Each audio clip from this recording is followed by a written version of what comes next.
ಬುಲೆಟಿನ್ಗೆ ಸ್ವಾಗತ. ನಾನು ಪವಿತ್ರ ಗೌಡ. ಇವತ್ತಿನ ಪ್ರಮುಖ ಸುದ್ದಿಗಳನ್ನ ನೋಡ್ತಾ ಹೋಗೋಣ. ಅದರಲ್ಲಿ ಸುದ್ದಿಗಳ ಹೈಲೈಟ್ಸ್ ಅನ್ನ ನೋಡೋದಾದ್ರೆ,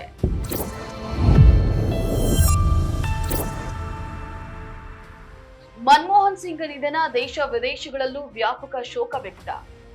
ರೈಲಿನಲ್ಲಿ 1 ಕೋಟಿ ರೂಪಾಯಿ ಮೌಲ್ಯದ ಗಾಂಜಾ ಸರಬರಾಜು, ಆರೋಪಿಗಳು ಅರೆಸ್ಟ್. ಬೆಂಗಳೂರಿನಲ್ಲಿ ಬೈಕ್ ವೀಲಿಂಗ್ ಮಾಡುವಾಗ ಟ್ಯಾಂಕರ್ ಡಿಕ್ಕಿ, ಸ್ಥಳದಲ್ಲೇ 2 ಯುವಕರು ಸಾವು. ಸುಜುಕಿಯ ಮಾಲೀಕ ಒಸಾಮು ಸುಜುಕಿ ನಿಧನ. ಮನೆ ಎದುರು ಮೈಗೆ ಚಾಟಿಯಿಂದ ಹೊಡೆದುಕೊಂಡ ಅಣ್ಣಾಮಲೈ. ಇವೆಷ್ಟು ಸುದ್ದಿಗಳು ಇವತ್ತಿನ ನಮ್ಮ ಆಯ್ಕೆಗಳು. ಇದರಲ್ಲಿ ಮೊದಲನೇ ಸುದ್ದಿಯನ್ನ ನೋಡೋದಾದ್ರೆ, ಮಾಜಿ ಪ್ರಧಾನಿ ಮನಮೋಹನ್ ಸಿಂಗ್ ಅವರ ನಿಧನಕ್ಕೆ ದೇಶ ಮಾತ್ರವಲ್ಲ ವಿದೇಶಗಳಲ್ಲೂ ವ್ಯಾಪಕ ಶೋಕ ವ್ಯಕ್ತವಾಗಿದೆ. ಕೇಂದ್ರ ಸರ್ಕಾರವು 7 ದಿನಗಳ ರಾಷ್ಟ್ರೀಯ ಶೋಕಾಚರಣೆಯನ್ನ ಪ್ರಕಟಿಸಿದೆ. ಪ್ರಧಾನಿ ನರೇಂದ್ರ ಮೋದಿ, ರಾಷ್ಟ್ರಪತಿ ದ್ರೌಪದಿ ಮುರ್ಮು, ಮಾಜಿ ಪ್ರಧಾನಿ ಎಚ್.ಡಿ. ದೇವೇಗೌಡ, ಮುಖ್ಯಮಂತ್ರಿ ಸಿದ್ದರಾಮಯ್ಯ ಸಹಿತ ಗಣ್ಯದ ನಾಯಕರು ಮನಮೋಹನ್ ಸಿಂಗ್ ಅವರು ದೇಶಕ್ಕೆ ನೀಡಿದ ಕೊಡುಗೆಗಳನ್ನ ಮುಕ್ತ ಕಂಠದಿಂದ ಪ್ರಶಂಸಿಸಿದ್ದಾರೆ. ಇನ್ನು ಕಾಂಗ್ರೆಸ್ ಪಕ್ಷವು ಶೋಕಾಚರಣೆಯ ಅಂಗವಾಗಿ ಮುಂದಿನ 7 ದಿನಗಳ ಕಾಲ ಪಕ್ಷದ ಎಲ್ಲಾ ಕಾರ್ಯಕ್ರಮಗಳನ್ನ ರದ್ದುಗೊಳಿಸಿದೆ. ಬೆಳಗಾವಿಯಲ್ಲಿ ನಡೆಯುತ್ತಿದ್ದ ಗಾಂಧಿ ಸಮಾವೇಶದ 2ನೇ ದಿನ ನಡೆಯಬೇಕಿದ್ದ ಕಾಂಗ್ರೆಸ್ ಕಾರ್ಯಕಾರಿಣಿಯ ಸಭೆಯನ್ನ ಮುಂದೂಡಿರುವುದಾಗಿ ಉಪಮುಖ್ಯಮಂತ್ರಿ ಡಿಕೆ ಶಿವಕುಮಾರ್ ಬೆಳಗ್ಗೆ ಪ್ರಕಟಿಸಿದ್ದಾರೆ. ಇನ್ನು ಮನಮೋಹನ್ ಸಿಂಗ್ ಅವರ ಅಂತಿಮ ಸಂಸ್ಕಾರವು ನಾಳೆ ನಡೆಯಲಿದೆ ಎಂದು ಪಕ್ಷದ ಪ್ರಧಾನ ಕಾರ್ಯದರ್ಶಿ ಕೆಸಿ ವೇಣುಗೋಪಾಲ್ ಹೇಳಿದ್ದಾರೆ. ದೆಹಲಿಯ ಮೋತಿಲಾಲ್ ನೆಹರು ಮಾರ್ಗದಲ್ಲಿರುವ ಮನಮೋಹನ್ ಸಿಂಗ್ ಅವರ ನಿವಾಸಕ್ಕೆ ಕಾಂಗ್ರೆಸ್ ಸಂಸದೀಯ ಪಕ್ಷದ ಅಧ್ಯಕ್ಷೆ ಸೋನಿಯಾ ಗಾಂಧಿ, ಸಂಸದೆ ಪ್ರಿಯಾಂಕಾ ಗಾಂಧಿ, ಕಾಂಗ್ರೆಸ್ ಅಧ್ಯಕ್ಷ ಮಲ್ಲಿಕಾರ್ಜುನ್ ಖರ್ಗೆ, ಲೋಕಸಭೆಯ ವಿರೋಧ ಪಕ್ಷದ ನಾಯಕ ರಾಹುಲ್ ಗಾಂಧಿ ಭೇಟಿಯನ್ನ ನೀಡಿ ಪಾರ್ಥಿವ ಶರೀರದ ಅಂತಿಮ ದರ್ಶನವನ್ನ ಪಡೆದರು. ಇನ್ನು ಈ ಬಗ್ಗೆ ಮಾತನಾಡುವುದಕ್ಕೆ ತ್ರಿವರ್ಣ ನ್ಯೂಸ್ ಸಂಪಾದಕರಾದಂತಹ BM ಹನೀಫ್ ಅವರು ನನ್ನ ಜೊತೆಯಲ್ಲಿದ್ದಾರೆ. ಸರ್ ನಮಸ್ತೆ. ಇನ್ನು ಮನಮೋಹನ್ ಸಿಂಗ್ ಅವರ ನಿಧನಕ್ಕೆ ಅಂದ್ರೆ ದೇಶ ವಿದೇಶಗಳಿಂದ ಶೋಕ ವ್ಯಕ್ತವಾಗ್ತಾ ಇದೆ ಸರ್, ಇದ್ರ ಬಗ್ಗೆ ಇಲ್ಲ, ಬಹಳ ದೊಡ್ಡ ವ್ಯಕ್ತಿತ್ವ. 2004ರಿಂದ 2014ರವರೆಗೆ ಪ್ರಧಾನಮಂತ್ರಿಯಾಗಿ ಈ ದೇಶಕ್ಕೆ ಬಹಳ ದೊಡ್ಡ ಒಂದು ಕೊಡುಗೆಯನ್ನು ಕೊಟ್ಟಂತಹ ವ್ಯಕ್ತಿ. ಬಹುಶಃ ಜವಾಹರ್ಲಾಲ್ ನೆಹರು, ಆಮೇಲೆ ಇಂದಿರಾ ಗಾಂಧಿ ಮತ್ತು ನರೇಂದ್ರ ಮೋದಿ ಅವರನ್ನು ಬಿಟ್ಟರೆ ಅತ್ಯಂತ ಹೆಚ್ಚು ಅವಧಿಗೆ ಪ್ರೈಮ್ ಮಿನಿಸ್ಟರ್ ಆಗಿ ಕೆಲಸ ಮಾಡಿದಂಥವರು. ಅವರು ಬಹಳ ಅಂದರೆ ಆರ್ಥಿಕ ತಜ್ಞರು ಅಂತಲೇ ಹೆಸರುವಾಸಿ. ಅವರು ವಿಶ್ವ ಬ್ಯಾಂಕ್ನಲ್ಲೂ ಕೆಲಸ ಮಾಡಿದವರು. ಅಂತಾರಾಷ್ಟ್ರೀಯ ಮಟ್ಟದಲ್ಲಿ ಅವರಿಗೆ ಬಹಳ ದೊಡ್ಡ ಆರ್ಥಿಕ ತಜ್ಞರು ಎನ್ನುವಂಥ ಹೆಸರಿತ್ತು. ಹಾಗೆ ಆರಂಭದಲ್ಲಿ ನೋಡಿ, ಅವರು ಭಾರತದ ರಿಸರ್ವ್ ಬ್ಯಾಂಕ್ನ ಅಧ್ಯಕ್ಷರಾಗ್ತಾರೆ, ಗವರ್ನರ್ ಆಗ್ತಾರೆ. ಆಮೇಲೆ ಅಲ್ಲಿ ಅವರ ಸಾಧನೆಯನ್ನು ತೋರಿಸ್ತಾರೆ. ಆಮೇಲೆ ಆನಂತರ ಭಾರತದ ಹಣಕಾಸು ಸಚಿವರಾಗ್ತಾರೆ ಕೇಂದ್ರ ಸರ್ಕಾರದಲ್ಲಿ. ಆ ಬಳಿಕ ಪ್ರಧಾನಮಂತ್ರಿ ಆಗ್ತಾರೆ. ಅಂದರೆ ಒಂದು ಹಂತವಾಗಿ ಈ ದೇಶವನ್ನು ಕಟ್ಟುವಂಥ ಪ್ರಕ್ರಿಯೆಯಲ್ಲಿ, ಅದರಲ್ಲೂ ಬಹಳ ಮುಖ್ಯವಾಗಿ 1991ರಲ್ಲಿ ಏನು ಜಾಗತಿಕ ಮಟ್ಟದಲ್ಲಿ ಒಂದು ಆರ್ಥಿಕ ಬಿಕ್ಕಟ್ಟು ಸಂಭವಿಸಿತ್ತು, ಆ ಸಂದರ್ಭದಲ್ಲಿ ಎಲ್ಲ ದೇಶಗಳು ಕೂಡ ಒಂದು ಆರ್ಥಿಕ ಉದಾರೀಕರಣದ ದಾರಿಯಲ್ಲಿ ಹೆಜ್ಜೆ ಹಾಕ್ತಾ ಇದ್ದಾಗ ಮನಮೋಹನ್ ಸಿಂಗ್ ಅವರು ಭಾರತಕ್ಕೆ, ಯಾಕಂದರೆ ಭಾರತ ಬೇರೆ ದೇಶಗಳ ಥರಲ್ಲ, ಬಹಳ ದೊಡ್ಡ ದೇಶ ಇದೆ. ಇಲ್ಲಿ ಆರ್ಥಿಕತೆ ಬಹಳ ದೊಡ್ಡದು, ಇಲ್ಲಿ ಜನಸಂಖ್ಯೆ ಜಾಸ್ತಿ ಇದೆ, ಸಂಪನ್ಮೂಲಗಳ ಸದ್ಬಳಕೆ ಆಗೋದಕ್ಕೆ ಬಹಳ ದೊಡ್ಡದಾದಂತಹ ತೊಂದರೆಗಳೆಲ್ಲ ಇತ್ತು ಆ ಸಂದರ್ಭಗಳಲ್ಲಿ. ಆವಾಗ ಆರ್ಥಿಕ ಉದಾರೀಕರಣ, ಜಾಗತೀಕರಣ ಮತ್ತು ಖಾಸಗೀಕರಣ, ಈ 3 ಇದನ್ನು ಇಟ್ಕೊಂಡು ಭಾರತದ ಆರ್ಥಿಕತೆಯನ್ನು ಪುನರ್ನಿರ್ಮಿಸುವ ನಿಟ್ಟಿನಲ್ಲಿ ಬಹಳ ದೊಡ್ಡ ಕೊಡುಗೆಯನ್ನು ನೀಡಿದವರು ಮನಮೋಹನ್ ಸಿಂಗ್ ಅವರು ಅಂತೇಳಿ ಹೇಳ್ಬೋದು. ಅವ್ರದ್ದು ಇವತ್ತಿಗೂ ಕೂಡ ನಾವು ಈಗ ಕೈಗಾರಿಕೋದ್ಯಮಿಗಳನ್ನು ಕೇಳಿ ನೀವು, ಸಣ್ಣ ಕೈಗಾರಿಕೋದ್ಯಮಿಗಳಾಗಿರ್ಬೋದು ಅಥವಾ ದೊಡ್ಡ ಕೈಗಾರಿಕೆ, SEZ ಅಂತ ಒಂದು ಪರಿಕಲ್ಪನೆಯನ್ನು ತಂದರು, ಸ್ಪೆಷಲ್ ಎಕನಾಮಿಕ್ ಝೋನ್ ಅಂತ. ಇವತ್ತಿಗೂ ಕೂಡ ಅತ್ಯಂತ ಯಶಸ್ವಿಯಾದಂತಹ ಫಾರ್ಮ್ಯಾಟ್ ಅದು ನಮ್ಮಲ್ಲಿ ನಡೀತಾ ಇರೋದು, ನಮ್ಮ ರಫ್ತು ಹೆಚ್ಚಳಕ್ಕೆ ಮತ್ತು ದೇಶೀಯ ಉತ್ಪಾದನೆ ಹೆಚ್ಚಳಕ್ಕೆ. ಅದೇ ರೀತಿ ಇನ್ನೊಂದು ಬಹಳ ಮುಖ್ಯವಾದಂಥದ್ದು ಮಾಹಿತಿ ಹಕ್ಕು ಕಾಯ್ದೆ ತಂದಿರೋದು. ಇವತ್ತು ನಾವು ಪತ್ರಕರ್ತರಲ್ಲಿ ನಾವು ಮಾಹಿತಿಯನ್ನು ಎಷ್ಟು ಸುಲಭವಾಗಿ ಪಡಿಬೇಕು ಅಂತೇಳಿ, ಆದರೆ ಅವತ್ತು ಅದರಲ್ಲಿ ಟ್ರಾನ್ಸ್ಪರೆನ್ಸಿ ಇರಬೇಕು, ಬಹಳ ಪಾರದರ್ಶಕವಾದ ರೀತಿಯಲ್ಲಿ ಸರ್ಕಾರದ ಆಡಳಿತ ನಡೆಯಬೇಕು ಎನ್ನುವ ನಿಟ್ಟಿನಲ್ಲಿ ಜನಸಾಮಾನ್ಯನಿಗೂ ಕೂಡ, ಕಟ್ಟ ಕಡೆಯ ಮನುಷ್ಯನು ಕೂಡ ತನಗೆ ಬೇಕಾದ ಮಾಹಿತಿಯನ್ನು ಕ್ಷಣ ಮಾತ್ರದಲ್ಲಿ ಸರ್ಕಾರದಿಂದ ಪಡೆದುಕೊಳ್ಳಬಹುದು ಅಂತ ಆ ಮಾಹಿತಿ ಹಕ್ಕು ಕಾಯ್ದೆ ಇವತ್ತಿಗೂ ಕೂಡ ಬಹಳ ಉಪಯುಕ್ತವಾಗಿದೆ ನಮಗೆ. ಅದೇ ರೀತಿ ಇನ್ನೊಂದು ನರೇಗಾ ಯೋಜನೆ, ಇದನ್ನು ಬಹಳ ಮಂದಿ ಇದನ್ನು ನೆನಪಿಸ್ಕೊಳ್ತಾರೆ. ಇವತ್ತು ಕೊರೋನಾ ನಂತರದ ದಿನಗಳಲ್ಲಿ ಕೂಡ, ಅವರು 2014ರಲ್ಲಿ ಅವರ ಪ್ರಧಾನಮಂತ್ರಿತ್ವ ಮುಗಿಯಿತು. ಕೊರೋನಾ ನಂತರದ ದಿನಗಳಲ್ಲಿ ಮತ್ತೆ ದೇಶದ ಆರ್ಥಿಕತೆಯನ್ನು ಕಟ್ಟುವಂಥ ಪ್ರಶ್ನೆ ಬಂದಾಗ ಇದೇ ನರೇಗಾ, ನ್ಯಾಷನಲ್ ಗ್ರಾಮೀಣ ಉದ್ಯೋಗ ಖಾತರಿ ಯೋಜನೆ ಅಂತ ಹೇಳಿ ನಾವು ಏನು ಹೇಳ್ತೀವಿ ಅದನ್ನು, ಅದು ಮತ್ತಷ್ಟು ರೀತಿಯಲ್ಲಿ ಸದ್ಬಳಕೆಯಾಗಿ ಜನರಿಗೆ ಒಂದು ಕೈಗೆ ಕೆಲಸ ಇಲ್ಲದ ಕೈಗೆ ಕೆಲಸ ಕೊಡುವಂಥದ್ದು ಒಂದು, ಇವೆಲ್ಲವೂ ಕೂಡ. ಅದೇ ರೀತಿ 2006-2007ರಲ್ಲಿ ಭಾರತದ ಆರ್ಥಿಕತೆಯನ್ನು ನಾವು ಇಷ್ಟು ವರ್ಷಗಳಲ್ಲಿ ಲೆಕ್ಕ ಹಾಕಿದರೆ 2006-2007ರಲ್ಲಿ ಭಾರತ ಅತ್ಯಧಿಕ GDP ಅಂದರೆ ಗ್ರಾಸ್ ಡೊಮೆಸ್ಟಿಕ್ ಪ್ರೊಡಕ್ಷನ್ ಅಂತ ಹೇಳ್ಬೇಡ, ಅಂದರೆ ಒಟ್ಟು ದೇಶೀಯ ಉತ್ಪಾದನೆ ಅದು 10.08% ಇತ್ತು. ಇದು ಇದುವರೆಗಿನ ದಾಖಲೆ ಅತ್ಯಧಿಕ ಅನ್ನುವಂಥದ್ದು. ಹಾಗಾಗಿ ಬೇರೆ ಬೇರೆ ರೀತಿಯಲ್ಲಿ ಅವರನ್ನು ನಾವು ಅವರ ಇದನ್ನು ಸಾಧನೆಗಳನ್ನು ಹೇಳ್ತಾ ಹೋಗ್ಬೋದು. ಸಿಖ್ ಸಮುದಾಯದಿಂದ ಬಂದ ಮೊದಲ ಪ್ರಧಾನಿ. ಸರ್ ಅಲ್ಲದೆ ಅಂದ್ರೆ ಭಾರತ ಮಾತ್ರ ಅಲ್ಲದೆ ಪಾಕಿಸ್ತಾನದಲ್ಲೂ ಕೂಡ ಅವರ ಒಂದು ಹೆಸರು. ಹೌದು, ಅಂದ್ರೆ ಅವಿಭಜಿತ ಭಾರತದ ಅವಿಭಜಿತ ಭಾರತದಿಂದ ಅವರು ಇಲ್ಲಿಗೆ ವಲಸೆ ಬಂದವರು. ದೇಶ ವಿಭಜನೆ ಆದಾಗ ಅವರ ಕುಟುಂಬ ವಲಸೆ ಬಂದಿದ್ದು ಅವರು ಪಾಕಿಸ್ತಾನದಲ್ಲಿ, ಆಗಿನ ಪಾಕಿಸ್ತಾನದಲ್ಲಿ ಹುಟ್ಟಿದವರು ಅವರು. ಸೊ ಅದು ಅಲ್ಲದೆ ಅವ್ರದ್ದು ಸರಳತೆ, ಬಹಳ ಕಡಿಮೆ ಮಾತು, ಭೀಕರವಾದಂಥ ಭಾಷಣಗಳನ್ನು ಯಾವತ್ತೂ ಮಾಡಲಿಲ್ಲ ಅವರು, ಅತ್ಯಂತ ಕಡಿಮೆ ಮಾತು. ಹಾಗಂತ ಹೇಳ್ಬಿಟ್ಟು ಪ್ರೆಸ್ನವರನ್ನ ಎದುರಿಸೋದಕ್ಕೆ ಯಾವತ್ತೂ ಹಿಂಜರಿಕೆ ಮಾಡಲಿಲ್ಲ ಅವರು. ಅತ್ಯಧಿಕ ಪ್ರೆಸ್ ಕಾನ್ಫರೆನ್ಸ್ಗಳನ್ನು ಮಾಡಿದರು. ಏನೇ ಪ್ರಶ್ನೆಗಳಿದ್ರು ಅವರು ಉತ್ತರಗಳನ್ನು ಕೊಡ್ತಾ ಇದ್ರು. ಅವರ ಪ್ರತಿ ಪ್ರೆಸ್ ಕಾನ್ಫರೆನ್ಸ್ ಕೂಡ ಕಿಕ್ಕಿರಿದು ನಡೀತಾ ಇತ್ತು ಮತ್ತು ತುಂಬ ಪ್ರಶ್ನೆಗಳು ಬರ್ತಾ ಇತ್ತು ಅವರಿಗೆ.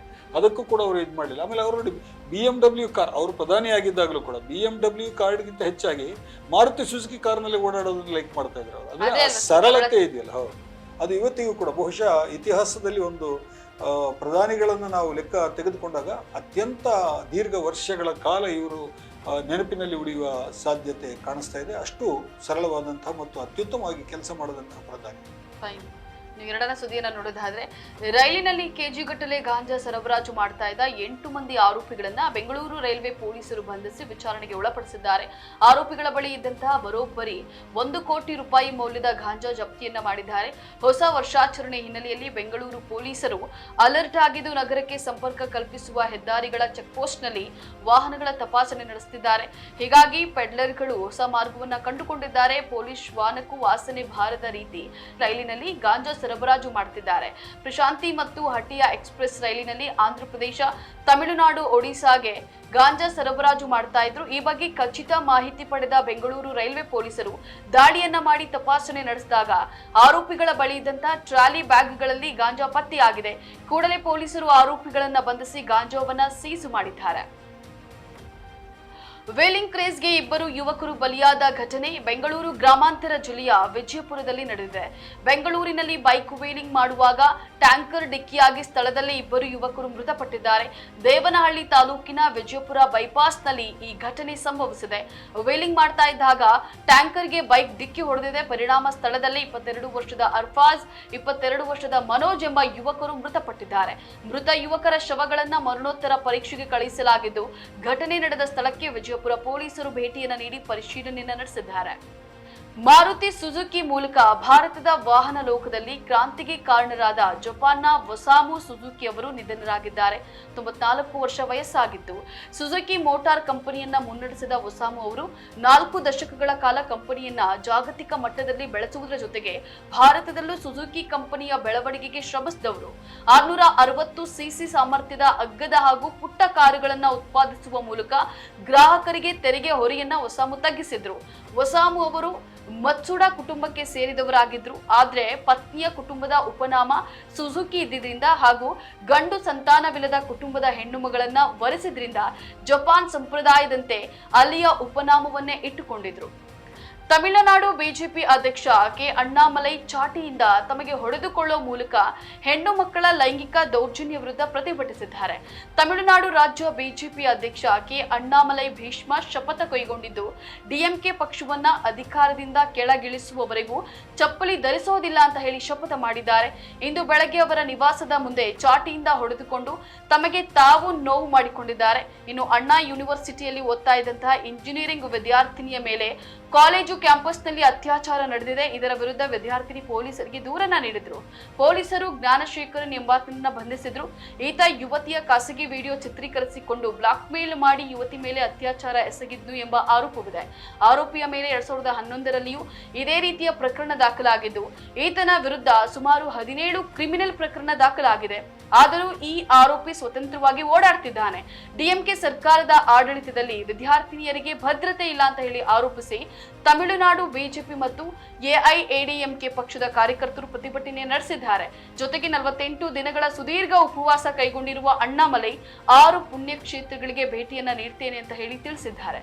ಸರ್, ಇದೇನಿದು ಅಣ್ಣಾಮಲೈ ಚಾಟಿ ಅವರು ನಮ್ಮ ಕರ್ನಾಟಕದ ಕೇಡರ್ ಆಗಿರೋದ್ರಿಂದ IPS ನಮ್ಗೆ ಸ್ವಲ್ಪ ಕುತೂಹಲ ಜಾಸ್ತಿ ಇರುತ್ತೆ.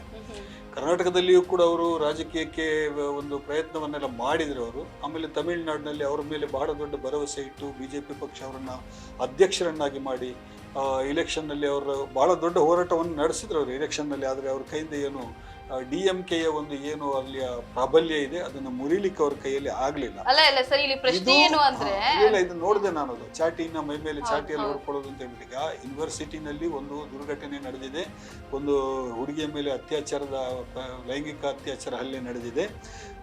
ಅದನ್ನು ಪ್ರತಿಭಟಿಸಿ ತಾನು ತನ್ನನ್ನು ಹಿಂಸಿಸ್ಕೊಳ್ತೇನೆ ಅನ್ನುವಂಥದ್ದು ಇದೆಯಲ್ಲ, ಇದು ಒಂದು ರೀತಿಯಲ್ಲಿ ಈಗ ರಾಜಕಾರಣಿಗಳಿಗೆ ಏನಾಗಿದೆ, ಇವರು ಥರ ಫುಲ್ ಟೈಮ್ ರಾಜಕಾರಣಿ ಥರ ಆಗ್ಬಿಟ್ಟಿದ್ದಾರೆ. ಈ ಜನರ ಗಮನವನ್ನು ಸೆಳೆಯೋದಕ್ಕೆ ಒಂಥರ ಡ್ರಾಮಾ ಮಾಡೋ ಥರ ಕಾಣಿಸ್ತದೆ ಅದು.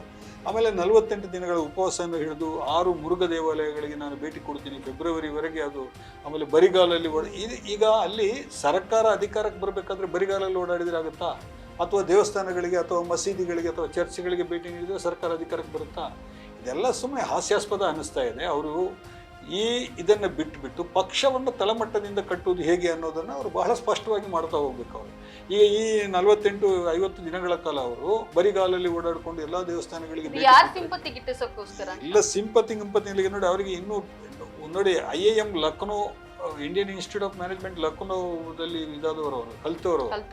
ಅಂದ್ರೆ ಅವ್ರದ್ದು ವಿಚಾರಗಳು ಯಾವ ತರ ಇರಬೇಕು ಅನ್ನುವಂಥದ್ದು. ಇನ್ನು 40 ವರ್ಷ ಅವರಿಗೆ, ಬಹಳ ಏನು ವಯಸ್ಸು ಜಾಸ್ತಿ ಏನಾಗಿಲ್ಲ, ಯುವಕರೇ ಇನ್ನೂ ಕೂಡ.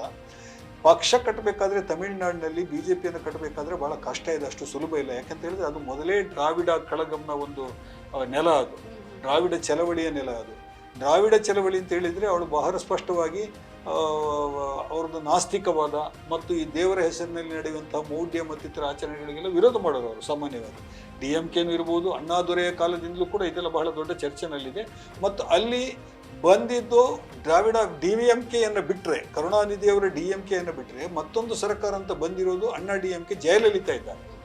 MGR ಉತ್ತರಾಧಿಕಾರಿಯಾಗಿ ಬಂದಂಥ ಜಯಲಲಿತಾ ಸಿನಿಮಾದಲ್ಲಿಯೂ ಕೂಡ ಜನಪ್ರಿಯತೆ ಗಳಿಸಿದ್ರಿಂದ ಅಲ್ಲಿ ಇದನ್ನು ಬ್ರೇಕ್ ಮಾಡ್ಲಿಕ್ಕೆ ಸಾಧ್ಯ ಆಯಿತು, DMKಯ ಪ್ರಾಬಲ್ಯವನ್ನು. ಮತ್ತೆ DMK ಮತ್ತೆ ಬಂದಿದೆ. ಈಗ ಬಹಳ ಅತ್ಯಂತ ಜನಪ್ರಿಯ ಮುಖ್ಯಮಂತ್ರಿಗಳಲ್ಲಿ ಸ್ಟಾಲಿನ್ ಇವರು ಈ ತರ ಮಾಡ್ಕೊಡೋದ್ರಿಂದ ಅಂದ್ರೆ ಒಂದು ಮೂಢನಂಬಿಕೆನ ಜನರ ಮೇಲೆ ಏರ್ತಾ ಇದ್ದಾರೆ ಅಂತ ಕಾಣಿಸೋದು. ವೈಯಕ್ತಿಕವಾಗಿ ಯಾರೋ ಒಬ್ರು ದೇವಸ್ಥಾನಕ್ಕೆ ಹೋಗ್ತಾರೆ, ಮಸೀದಿಗೆ ಹೋಗ್ತಾರೆ, ಚರ್ಚಿಗೆ ಹೋಗ್ತಾರೆ ಅಂತ ಅದ್ರ ಬಗ್ಗೆ ಯಾರು ಅಬ್ಜೆಕ್ಷನ್ ಮಾಡ್ಲಿಕ್ಕೆ ಆಗೋದಿಲ್ಲ. ಆದ್ರೆ ನೀವು ಇದರಿಂದ ನಾವು ರಾಜಕೀಯ ಲಾಭ ಗಳಿಸ್ತೀವಿ ಅಂತ ಹೇಳಿ ಹೊರಟ್ರೆ, ಧರ್ಮವನ್ನು ರಾಜಕೀಯ ಇದಕ್ಕೆ ಬಳಸ್ಕೊಳ್ಳೋದು ಅಥವಾ ಜನರ ಧಾರ್ಮಿಕ ಭಾವನೆಗಳನ್ನ ಒಂದು ಸ್ವಲ್ಪ ಉತ್ಪ್ರೇಕ್ಷಿತವನ್ನಾಗಿ ಅದನ್ನ ಉದ್ರೇಕಿಸಿ ಎಲ್ಲ ಮಾಡಿ ಎಲ್ಲ ನಾವು ರಾಜಕೀಯದಲ್ಲಿ ಮುಂದೆ ಬರ್ತೇವೆ ಅಂತ ಹೇಳಿದ್ರೆ ಅದು ಸಾಧ್ಯ ಆಗೋದಿಲ್ಲ. ಅದಷ್ಟು ದಕ್ಷಿಣದಲ್ಲಂತೂ ಅದು ಸಾಧ್ಯ ಆಗೋದಿಲ್ಲ, ದಕ್ಷಿಣ ಭಾರತದಲ್ಲಿ. ಅದರಲ್ಲೂ ತಮಿಳುನಾಡಿನಲ್ಲಿ ಬಹಳ ಕಷ್ಟ ಇದೆ. ಹಾಗಾಗಿ ಅಣ್ಣಾಮಲೈ ಅವರು ಸ್ವಲ್ಪ ವಿಚಾರವಂತರಾಗಿ ಯಾವ ರೀತಿ ಪಕ್ಷವನ್ನ ತಳಮಟ್ಟದಿಂದ ಕಟ್ಟಬೇಕು, ಕ್ಯಾಡರ್ ಬೇಸ್ಡ್ ಆಗಿ ಹೇಗೆ ಕಟ್ಟಬೇಕು ಅನ್ನೋದ್ರ ಬಗ್ಗೆ ಯೋಚಿಸೋದು ಒಳ್ಳೆಯದು ಅಂತ ಹೇಳಿ ನನಗೆ ಅನಿಸ್ತಾ ಇದೆ.